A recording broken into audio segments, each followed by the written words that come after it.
Hi there. This week Spider and I are going to talk about halters and the difference between webbing and rope halters.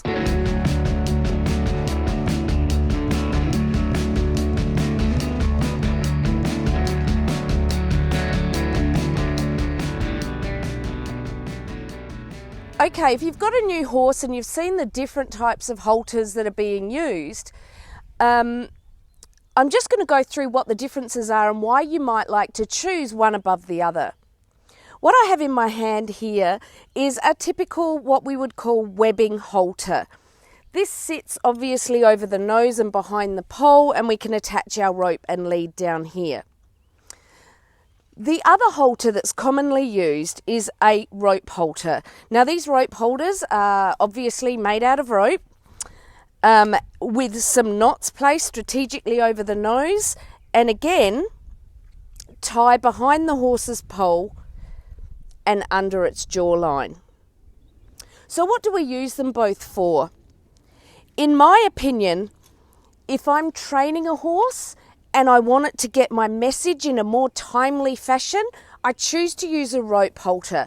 The pressure and release timing works much better in a rope halter, so it's really good for training. I also find it a lot easier to manage an unruly horse. The other thing I like to do is these rope holders that have got the lead rope attached without a clip, because if I'm doing timing and particular training techniques, the clip can sometimes interfere with when you release or give a signal for the horse. So this is my go-to for training. So when would I choose to use one of these?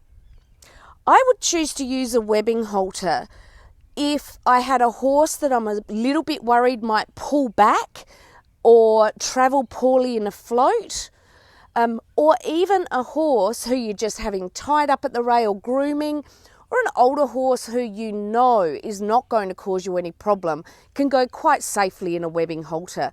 In fact, a webbing halter that's got these metal clips that will break fairly easily are used strategically in these cases, because we would rather, if in an extreme pullback situation, that a horse actually break the halter and be able to free itself than get trapped.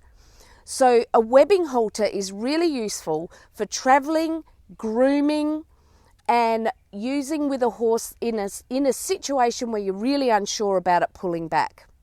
Whatever tool you would like to use, as long as what you have at the end of that is a calm, obedient, well-behaved horse in a halter that you are comfortable using, then that is the ultimate goal.